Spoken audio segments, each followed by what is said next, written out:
Kita tak pernah jumpa dengan dia, kita tak pernah berhadapan dengan dia pun. Itu kasih kerana Allah. Penting benda ni lagu mana?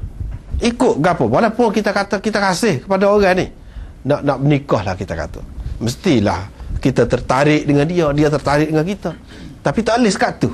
Kalau sekat tu saja bahaya. Ni dia kena ada ni, dia kena ada dasar ni, baru dia boleh berkekalan, baru dia boleh baik. Kalau tidak, tak. Sebab apa? Hak lain-lain tu, tarikan tu, dia boleh hilang tu.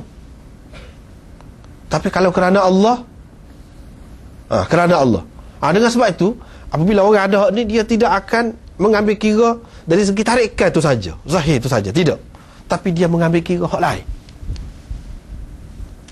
mengambil kira hak lain juga. Hak tu hak nak je, apabila dikaitkan kerana Allah. Dan itu perkara yang kedua, penting. Perkara yang ketiganya, apabila ada kait kerana Allah ni, dia kasih tu dia akan jadi keluar, bukan kospik. Sebab Allah nak gitu. Itu rahsia dia. Kalau kita kasih kepada orang kan, dia akan jadi cemburu. Dia naknya kita, kalau boleh tumpukan kasih kita kepada dia. Kalau boleh kasih kita tidak berbelah bagi. Gitu keadaan orang. Tapi kalau kasih kerana Allah, tidak gitu. Allah suruh kasih kepada semua orang. Bukan dia suruh kasih kepada dia saja. Tak. Kasih kepada Allah ni pelik. Dia tidak suruh kita kasih kepada orang lain. Kita tak solusi Tuhan akan cemburu ke, Tuhan kata kita belah bagi. Tak, memang dia nak lagu tu. Dia nak kita kasih kepada orang lain. Tidak seperti kalau orang, dia nak kita kalau boleh tak usah kasih kepada orang lain. Sebab kalau kita kasih kepada orang lain, dia bimbang akan kurang kasih kepada dia. Itu keadaan manusia. Jadi kalau kita kaitkan kerana Allah, tak bimbang. Dengan sebab itu kita tidak akan ada benda-benda halangan tadi yang kita akan berasa jadi kurang kau, jadi gini-gini kau. Tak. Itu makna kasih kerana Allah. Dia tidak akan marilah cemburu pelik, cemburu yang apa tak pernah sabar. Dia tidak mari apabila ada kasih kerana Allah ni. Dan dia tidak mari juga cinta buta, tak mari juga. Ada orang tu mana hak ni hak semasa hidup, selepas mati pun dia nak kontrol lagi. Kira-kiranya kontrol tu lagu mana? Dia mengatakan bini dia tu tidak setia lah kepada dia kalau bini dia nikah dengan orang lain pula, ataupun tidak sayang sungguh lah kepada dia. Begitu juga sebaliknya, bini tu kata gitu hak selepas mati, dia duduk anggap gitu suami dia ni tidak sayang ke dia. Kalau aku tu kecewa selepas mati, kecewa. Selepas mati kecewa. Sepatutnya kita tidak fikir gitu. Kalau kerana Allah kita tak fikir gitu. Kita kena fikir dia nak hidup lagu mana. Mesti kalau cara biasa pun kita fikir dia nak hidup lagu mana. Sekurang-kurangnya kalau dia menikah, dia ada teman dia baik juga untuk dia. Misalnya kita kata, bolehlah kalau orang perempuan lah kita kata, ada juga orang tolong cara ke dia, kita kata tolong masak ke dia. Kalau tidak, susah juga dia. Jadi biar ada hak tu, baru cinta kita kerana Allah. Apa kena berguna dengan kita mati dah, tak ada hubungan dah dengan dia tu dari segi jasmaninya. Apa yang kita susah hati tu? Yang naknya dari segi agama ni, faedah ni, apabila suami dia katakanlah dia jadi orang baik, jadi orang jujur, betul jalan molek, dengan sebab ada isteri lepas pada kita mati tu, sepatutnya kita kata tak apalah, dengan senang hati lah. Begitu juga suami lepas pada dia mati, isteri dia nak nikah dengan siapa, tak apa. Dan memang di situ pun ada hikmah Allah SWT. Kita jangan nak mana-mana nak mementingkan diri kita, nak kata dia kena sayang kita lebih, bukti dia sayang kepada kita lepas pada kita mati dia tidak nikah. Jangan duduk fikir lagu tu. Kalau fikir lagu tu maknanya tidak kerana Allah. Sebab apa? Kita tak faham.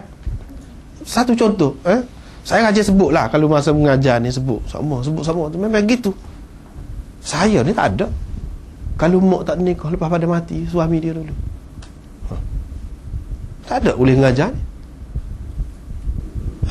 Kalau suami dia dulu tu nak fikir, bukti dia ni sayang kepada suami dia, dia tak nikah dah kemudian. Apa hikmahnya? Faedahnya tak ada apa faedah tu. Bahkan kalau menikah tu ada faedah. Tengok berapa ramai pula lahir anak. Dia hidup mesra dengan anak-anak tu, hidup bahagia dengan anak-anak tu. Berapa ramai pula hikmahnya. Lepas tu tak tahu lagi semacam mana lagi hikmah kerana menikah tadi.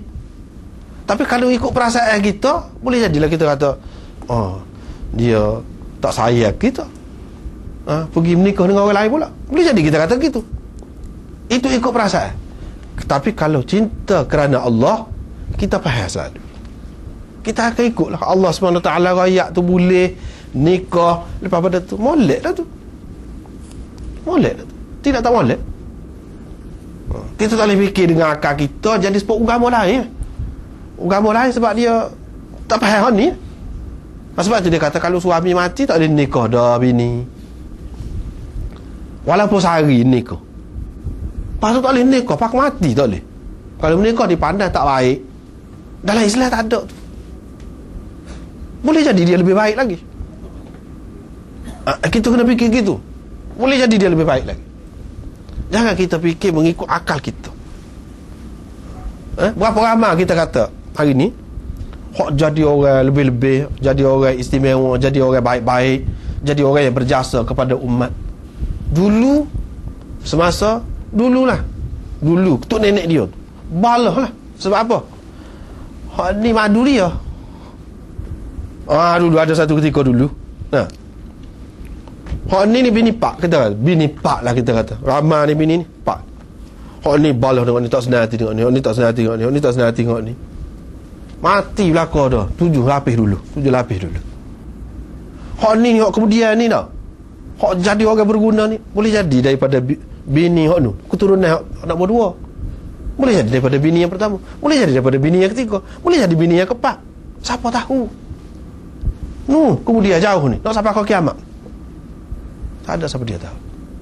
Hak baik pun lagu tu, hak tak baik pun lagu tu. Ada juga hak tak baik. Hak tak baik pun ada juga. Jadi dengan sebab itu kita kena timbang boleh. Kena timbang boleh. Nak kata kasih kerana Allah ni kena timbang boleh. Jangan kita ikut nafsu saja. Nak menikah ni ikut sunnah, semata-mata nak. Menikah boleh ramai ikut sunnah. Banyak perkara lagi kena fikir tu. Kerana Allah tu menghendaki banyak perkara tu. Banyak perkara tu kena jagalah peraturan Allah SWT.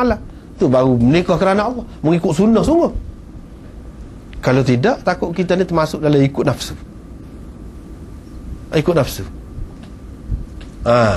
Jadi sayang kepada dia, kenal ke dia tu kerana nafsu. Maka tak dapatlah kemanisan iman. Tapi kalau menikah tu boleh jadi 3-4 pun kita tak boleh pandang orang tu kurang. Boleh jadi dia kerana Allah. Kalau kerana Allah, walaupun pada pandangan satu golongan tak molek dia tu, tetapi sebenarnya dia merasai kemanisan iman. Sebab ada kerana Allah tu. Kita tak tahu tu siapa tidak, siapa ya, tak tahu. Cuma contoh-contoh boleh tengok. Dari segi tanda-tanda tu boleh tengok lah. Tanda-tanda tu boleh tengok.